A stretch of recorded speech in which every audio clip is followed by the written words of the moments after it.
Hello दोस्तों, आज आपका क्लास होने वाला है हरियाणा ग्रुप डी का, जिसमें आपके टोटल 50 क्वेश्चन रहेंगे। मैं कहूँगा दोस्तों, अगर आप इसमें एक सीट पक्की करना चाहते हो, सिलेक्शन लेना चाहते हो, तो आज का यह वीडियो आपके लिए वरदान साबित होगा। दोस्तों, इस वीडियो में आपको वही सवाल करवाए जाएंगे जो सीधे आपके पेपर में हूबहू एक सवाल आपको देखने को मिलेगा। मैं आपको पहले बता दूं दोस्तों, अगर आप इसमें नौकरी लेना चाहते हो तो इस वीडियो को आप पूरा देख लो, क्योंकि इस वीडियो को देखने के बाद आपको कहीं और वीडियो देखने की ज़रूरत नहीं पड़ेगी, क्योंकि इसमें हम आप लोगों के लिए 5 सालों का निचोड़ लेके आए हैं। पिछले जो भी आपके पेपर हुए और उसमें जो प्रश्न पूछे गए हैं, वही एक प्रश्न आपको कराएंगे। तो मैं आपको पहले बता दूं, इस वीडियो में हम आपको हरियाणा जीके के 25 क्वेश्चन कराएंगे, फिर 15 क्वेश्चन इंडियन जीके के कराएंगे, बाकी 10 क्वेश्चन हम आपको साइंस के कराएंगे। तो चलिए शुरू करते हैं। आज का पहला सवाल, हरियाणा के किस प्राचीन स्थल से हड़प्पा कालीन मिट्टी की मोहरें मिली? सही जवाब ऑप्शन सी हो जाएगा, फरमाना। ऑप्शन सी, फरमाना से हरियाणा के प्राचीन स्थल की मिट्टी की मोहरें मिली। इंपोर्टेंट प्रश्न, वेरी वेरी इंपोर्टेंट प्रश्न। प्रश्न नंबर 2, तोमर शासक महिपाल के काल में थानेसर पर महमूद गजनवी ने किस वर्ष आक्रमण किया था? सही जवाब ऑप्शन बी हो जाएगा, वर्ष 1014। ऑप्शन बी बिल्कुल सही जवाब हो जाएगा, वर्ष 1014 में तोमर शासक महिपाल के काल में थानेसर पर महमूद गजनवी ने आक्रमण किया था। मोस्ट इंपोर्टेंट प्रश्न। प्रश्न नंबर 3, हरियाणा में किस नदी के प्रभाव क्षेत्र को प्राचीन काल में खंडवा वन कहा जाता था? खांडवन वन किसे कहा जाता था? तो सही जवाब ऑप्शन बी हो जाएगा, यमुना नदी को। ऑप्शन बी, यमुना नदी बिल्कुल सही जवाब हो जाएगा। प्रश्न नंबर 4, दिल्ली के किस सुल्तान ने मेवातियों के दमन के लिए गोपालगिरी के दुर्ग का निर्माण करवाया था? ऑप्शन बी हो जाएगा, बलवन। बिल्कुल सही जवाब ऑप्शन बी हो जाएगा, बलवन। मोस्ट इंपोर्टेंट प्रश्न। प्रश्न नंबर 5, सन 1857 के संग्राम में फर्रुखनगर से विद्रोह का नेतृत्व किसने किया था? ऑप्शन बी हो जाएगा, अहमद अली ने। ऑप्शन बी, अहमद अली बिल्कुल सही जवाब हो जाएगा। मोस्ट इंपोर्टेंट प्रश्न।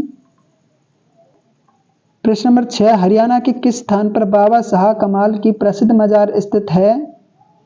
ऑप्शन ए हो जाएगा, कैथल। बिल्कुल सही जवाब ऑप्शन ए हो जाएगा, कैथल। मोस्ट इंपोर्टेंट प्रश्न। प्लीज वीडियो को अंत तक जरूर देखा करो। इससे क्या होता है कि तरह तरह के क्वेश्चन देखने को मिलते हैं जो आसानी से याद हो जाते हैं और इसी प्रकार के पेपर में आते हैं। प्रश्न नंबर 7, हरियाणा का कौन सा प्राचीन ग्रंथ वर्धन वंश के इतिहास का मुख्य स्रोत है? ऑप्शन ए हो जाएगा, हर्षचरित्र। ऑप्शन ए, हर्षचरित्र बिल्कुल सही जवाब हो जाएगा। प्रश्न नंबर 8, हरियाणा में बहने वाली टांगरी नदी किस मुख्य नदी की सहायक नदी है? टांगरी नदी। ऑप्शन बी हो जाएगा, मारकंडा की। बिल्कुल सही जवाब ऑप्शन बी हो जाएगा, मारकंडा। प्रश्न नंबर 9, तोमर काल में बना सूरजकुंड किस शैली की वास्तुशिल्प का उदाहरण है? सूरजकुंड किस वास्तुशैली का उदाहरण है? ऑप्शन बी हो जाएगा, नगर शैली का। बिल्कुल सही जवाब ऑप्शन बी हो जाएगा, नगर शैली। मोस्ट इंपोर्टेंट प्रश्न। प्रश्न नंबर 10, हरियाणा के किस जिले में चौरस गोबंद नामक ऐतिहासिक स्मारक स्थित है? ऑप्शन ए हो जाएगा, नारनौल। बिल्कुल सही जवाब ऑप्शन ए हो जाएगा, नारनौल। मोस्ट इंपोर्टेंट प्रश्न। प्रश्न नंबर 11, योद्धा गणराज्य की राजधानी प्राचीन काल में कहाँ मानी जाती थी? योद्धा गणराज्य की, तो सही जवाब ऑप्शन बी हो जाएगा, प्राकृतनाक नौरंगाबाद। ऑप्शन बी बिल्कुल सही जवाब हो जाएगा, प्राकृतनाक नौरंगाबाद को प्राचीन राजधानी मानी जाती थी। बिल्कुल सही जवाब। प्रश्न नंबर 12, हरियाणा के किस पुरातात्विक स्थल से तांबे की कुल्हाड़ी प्राप्त हुई थी? तांबे की कुल्हाड़ी कहां से प्राप्त हुई?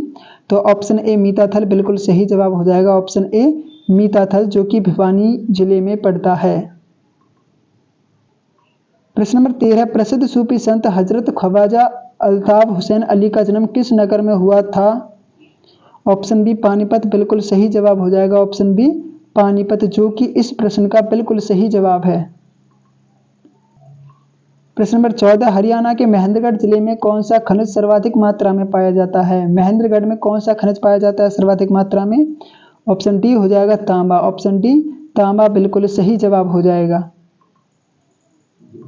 प्रश्न नंबर 15, हरियाणा का कौन सा संरक्षित क्षेत्र सफेद गिद्ध के संरक्षण के लिए प्रसिद्ध है? सफेद गिद्ध के संरक्षण के लिए कौन सा प्रसिद्ध है? ऑप्शन बी हो जाएगा गिद्ध संरक्षण केंद्र पिंजौर, बिल्कुल सही जवाब ऑप्शन बी हो जाएगा गिद्ध संरक्षण केंद्र पिंजौर। प्रश्न नंबर 16, कुरुक्षेत्र स्थित थानेश्वर महादेव मंदिर का पुनर्निर्माण किस मराठा सेनापति ने करवाया था? ऑप्शन बी हो जाएगा सदाशिवराव भाऊने, ऑप्शन बी बिल्कुल सही जवाब हो जाएगा सदाशिवराव भाऊने मराठा सेनापति ने करवाया था थानेश्वर महादेव मंदिर का निर्माण। मोस्ट इंपोर्टेंट प्रश्न। प्रश्न नंबर 17, किस ग्रंथ में हरियाणा क्षेत्र के निवासियों को आभीर कहा गया है? आभीर किस ग्रंथ में कहा गया है? तो ऑप्शन ए हो जाएगा महाभाष्य में, बिल्कुल सही जवाब ऑप्शन ए हो जाएगा महाभाष्य में हरियाणा क्षेत्र के निवासियों को आभीर कहा गया है। मोस्ट इंपोर्टेंट प्रश्न। प्रश्न number 18, British east India company ने हरियाणा को किस वर्ष उत्तर पश्चिम प्रांत का भाग बनाया था? ऑप्शन बी हो जाएगा वर्ष 1833 में, बिल्कुल सही जवाब ऑप्शन बी हो जाएगा वर्ष 1833 में। मोस्ट इंपोर्टेंट प्रश्न। प्रश्न नंबर 19, अरावली पर्वतमाला की हरियाणा में औसतन ऊंचाई कितनी है? अरावली पर्वतमाला की औसतन ऊंचाई कितनी है हरियाणा में? तो ऑप्शन ए हो जाएगा 200 से 500 मीटर, बिल्कुल सही जवाब ऑप्शन ए हो जाएगा 200 से 500 मीटर की ऊंचाई है अरावली पर्वतमाला की। प्रश्न नंबर 20, हरियाणा में शीशागंज गुरुद्वारा किस सिख गुरु की स्मृति में स्थित है? तो इसका बिल्कुल सही जवाब ऑप्शन बी हो जाएगा गुरु तेग बहादुर, बिल्कुल सही जवाब ऑप्शन बी हो जाएगा गुरु तेग बहादुर की याद के लिए शीशागंज गुरुद्वारा बनाया गया है। मोस्ट इंपोर्टेंट प्रश्न आने वाली। प्रश्न नंबर 21, हरियाणा विधानसभा के प्रथम अध्यक्ष कौन बने थे? हरियाणा विधानसभा के प्रथम अध्यक्ष कौन बने थे? तो ऑप्शन ए सन्नो देवी, बिल्कुल सही जवाब हो जाएगा option A Sanno Devi. Most important प्रश्न है, ये कई बार पूछा जा चुका। प्रश्न नंबर 22, हरियाणा की सबसे पुरानी नहर कौन सी है? हरियाणा की सबसे पुरानी नहर कौन सी है? तो ऑप्शन बी हो जाएगा पश्चिमी यमुना नहर, बिल्कुल सही जवाब ऑप्शन बी हो जाएगा पश्चिमी यमुना नहर हरियाणा की सबसे प्राचीन नहर है। प्रश्न नंबर 23, पानीपत का द्वितीय युद्ध किस माह में लड़ा गया था? पानीपत का द्वितीय युद्ध किस महीने में लड़ा गया था? तो ऑप्शन बी हो जाएगा नवंबर में, बिल्कुल सही जवाब ऑप्शन बी हो जाएगा नवंबर में। और पानीपत का जो द्वितीय युद्ध था 1556 ईस्वी में लड़ा गया था। इंपोर्टेंट प्रश्न है ये। प्रश्न नंबर 24, नाहर वन्यजीव अभ्यारण्य हरियाणा के किस जिले में स्थित है? नाहर वन्यजीव अभ्यारण्य, तो ऑप्शन बी रेवाड़ी, बिल्कुल सही जवाब हो जाएगा option B Rewari. Most important प्रश्न। प्रश्न नंबर 25, ऐतिहासिक तिलियार झील हरियाणा के किस शहर में स्थित है? तिलियार झील कहां पर स्थित है? तो ऑप्शन बी रोहतक, बिल्कुल सही जवाब है option B Rohtak. Most important प्रश्न है, ये कई बार परीक्षा में पूछा जा चुका है, सेलेक्टिव है, प्लीज मिस ना करें। अब चलता हमारा दूसरा पार्ट जिसमें भारत के जीके याद करेंगे हम। तो प्रश्न नंबर 26, भारतीय संविधान के किस अनुच्छेद में विधि के समक्ष समता का प्रावधान है? समता का प्रावधान है, तो सही जवाब हो जाएगा आपका ऑप्शन बी अनुच्छेद 14 में, बिल्कुल सही जवाब ऑप्शन बी हो जाएगा अनुच्छेद 14 में विधि के समक्ष समता का प्रावधान है। मोस्ट इंपोर्टेंट प्रश्न। प्रश्न नंबर 27, मौर्य काल में समाहर्ता नामक अधिकारी मुख्य कार्य क्या था? जो समाहर्ता नामक अधिकारी का मुख्य कार्य क्या रहता था मौर्य काल में? तो सही जवाब हो जाएगा ऑप्शन बी राजस्व संग्रह करता, बिल्कुल सही जवाब ऑप्शन बी हो जाएगा, वो राजस्व को संग्रह करता था, बिल्कुल सही जवाब ऑप्शन बी हो जाएगा। प्रश्न नंबर 28, भारत की कौन सी नदी प्रायद्वीपीय भारत की सबसे लंबी नदी है? प्रायद्वीपीय भारत की सबसे लंबी नदी कौन सी है? तो ऑप्शन बी हो जाएगा गोदावरी, बिल्कुल सही जवाब ऑप्शन बी हो जाएगा गोदावरी नदी, बिल्कुल सही जवाब। प्रश्न नंबर 29, बंगाल का प्रथम गवर्नर जनरल किसे नियुक्त किया गया था? बंगाल का प्रथम गवर्नर जनरल किसे नियुक्त किया गया था? सही जवाब ऑप्शन बी हो जाएगा वारेन हेस्टिंग्स, बिल्कुल सही जवाब ऑप्शन बी हो जाएगा वारेन हेस्टिंग्स को बंगाल का प्रथम गवर्नर जनरल नियुक्त किया गया था। मोस्ट इंपोर्टेंट प्रश्न। प्रश्न नंबर 30, प्रसिद्ध रोहतांग दर्रा भारत के किस राज्य या केंद्र शासित प्रदेश में स्थित है? रोहतांग दर्रा, तो बिल्कुल सही जवाब ऑप्शन बी हो जाएगा हिमाचल प्रदेश, बिल्कुल सही जवाब ऑप्शन बी हो जाएगा हिमाचल प्रदेश। Most important. प्रश्न नंबर 31, भारतीय रिजर्व बैंक की स्थापना किस आयोग की सिफारिश पर हुई थी? भारतीय रिजर्व बैंक की स्थापना किस आयोग की सिफारिश पर हुई? सही जवाब ऑप्शन ए हो जाएगा हिल्टन यंग आयोग के पर। बिल्कुल सही जवाब ऑप्शन ए हो जाएगा हिल्टन यंग आयोग की सिफारिश पर ही भारतीय रिजर्व बैंक की स्थापना हुई थी। कब हुई थी? तो 1935 में हुई थी। मोस्ट इंपोर्टेंट प्रश्न। प्रश्न नंबर 32, भारतीय संविधान की 8वीं अनुसूची में कुल कितनी भाषाओं को मान्यता प्राप्त है? 8वीं अनुसूची में कितनी भाषाओं को मान्यता प्राप्त है? तो ऑप्शन बी हो जाएगा 22। बिल्कुल सही जवाब ऑप्शन बी हो जाएगा 20 से 22। मोस्ट इंपोर्टेंट प्रश्न याद रखना। प्रश्न नंबर 33, प्रसिद्ध कांचीपुरम के कैलाशनाथ मंदिर का निर्माण किस राजवंश ने करवाया था? बिल्कुल सीधा प्रश्न आपकी परीक्षा में छपेगा, ये तो मोस्ट इंपोर्टेंट है। इसका बिल्कुल सही जवाब ऑप्शन बी हो जाएगा पल्लव वंश। बिल्कुल सही जवाब ऑप्शन बी हो जाएगा पल्लव वंश, सीधे छपेगा परीक्षा में। प्रश्न नंबर 34, भारत में केसर का मुख्य उत्पादक राज्य या केंद्र प्रदेश कौन सा है? केसर का मुख्य उत्पादक कौन सा है? तो ऑप्शन बी हो जाएगा जम्मू कश्मीर। बिल्कुल सही जवाब ऑप्शन बी हो जाएगा जम्मू कश्मीर। जम्मू कश्मीर के साइड के लोग अधिक भूरे होते हैं, यही कारण है। प्रश्न नंबर 35, प्रसिद्ध शास्त्रीय नृत्य कथकली किस राज्य की मुख्य नृत्य शैली है? कथकली कहाँ की नृत्य शैली है?